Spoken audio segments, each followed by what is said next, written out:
फिर वो सुनने के लिए बैठता नहीं।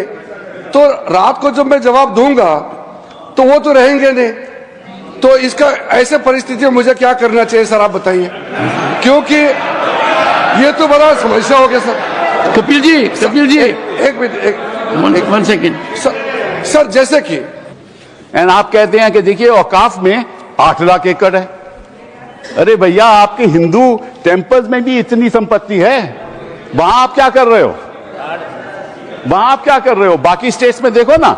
अच्छा, और ये नहीं कि हर धर्म में सुधार नहीं होना चाहिए, उतार होना चाहिए। मैं आपके साथ सहमत हूं, हिंदू धर्म में भी सुधार लाना चाहिए, लाना चाहिए ना, हिंदू धर्म भी सुधार लाना चाहिए। अंडर हिंदू धर्म, एक मिनट, हिंदू धर्म, मैंने आज तक किसी को टोका नहीं, मैं केवल छोटी सी बात रख रहा हूं आपके सामने। हिंदू धर्म में भी सुधार होना चाहिए। अब हिंदू धर्म के अंतर्गत अगर कोई सेल्फ एक्वायर्ड प्रॉपर्टी हो तो वह अपने बेटों को दे सकता है, बेटी को नहीं दे सकता। कहता है मैं नहीं दूंगा अपनी बेटी को। इस्लाम में भी है कि भाई को ज्यादा मिलेगा और बेटी को कम मिलेगा, इस्लाम में भी यह है। वहां वक्त के द्वारा सुधार हो सकता है, यहां कोई सुधार नहीं हो सकता। तो आप अगर महिलाओं की बात करते हो तो एक कानून लाओ कि हिंदू लॉ में कोई अपनी सेल्फ एक्वायर्ड प्रॉपर्टी केवल बेटों को नहीं दे सकता, वहां महिलाओं का हक होना चाहिए।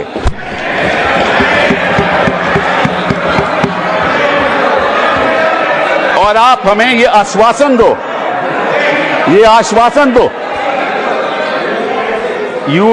you make a commitment in this house that you will bring, which will protect the right of daughters when they want to give away their self-acquired property.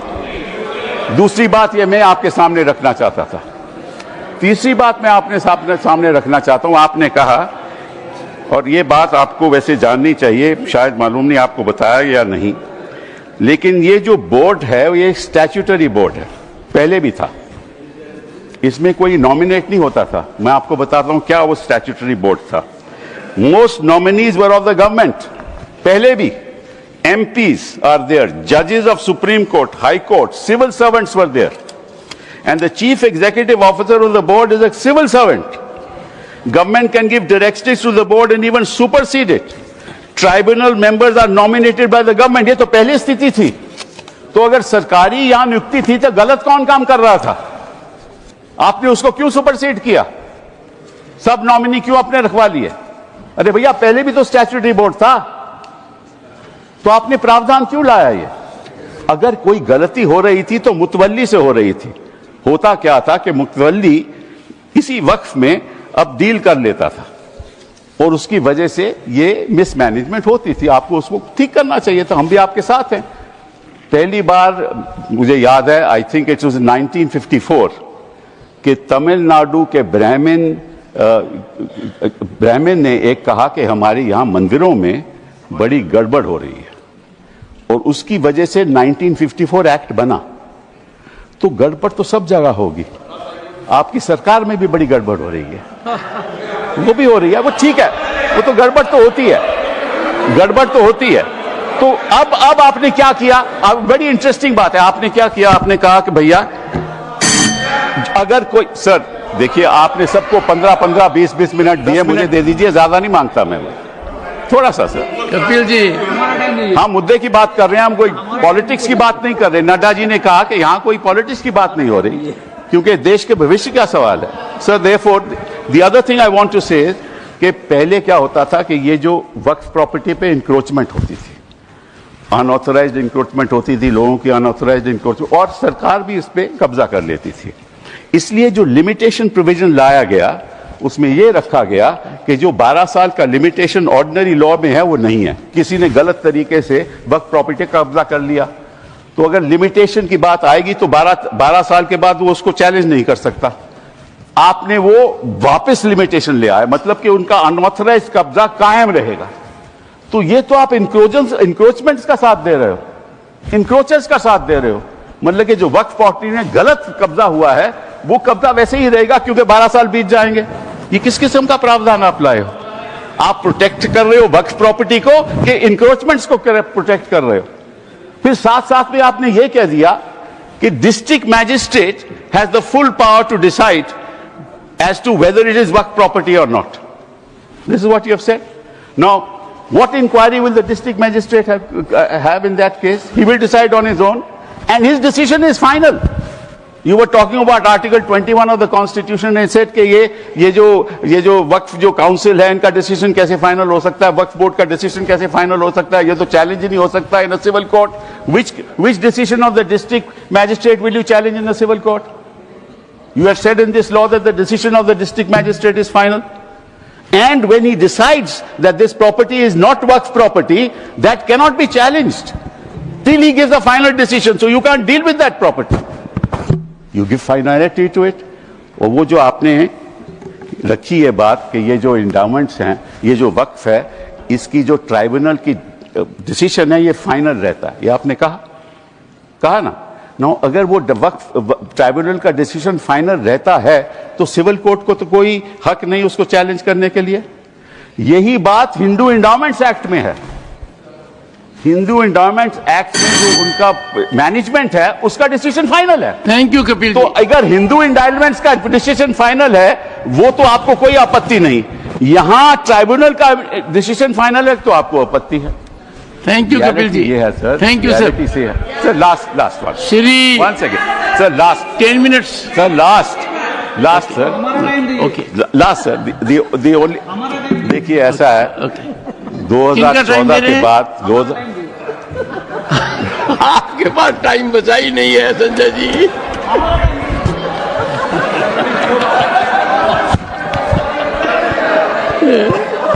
Kapil ji. Sir, just give me a minute.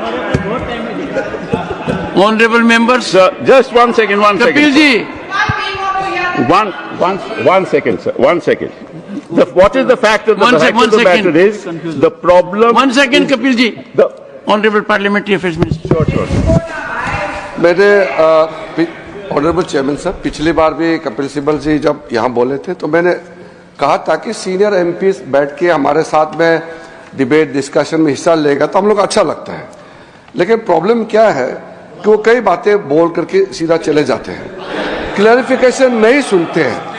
उनके बोलने से पहले 1-2 लोग बोलते हैं तो वो जरूर सुनते हैं, मगर उसके बाद वो कुछ ऐसा सवाल रख करके चले जाते हैं, फिर वो सुनने के लिए बैठते नहीं.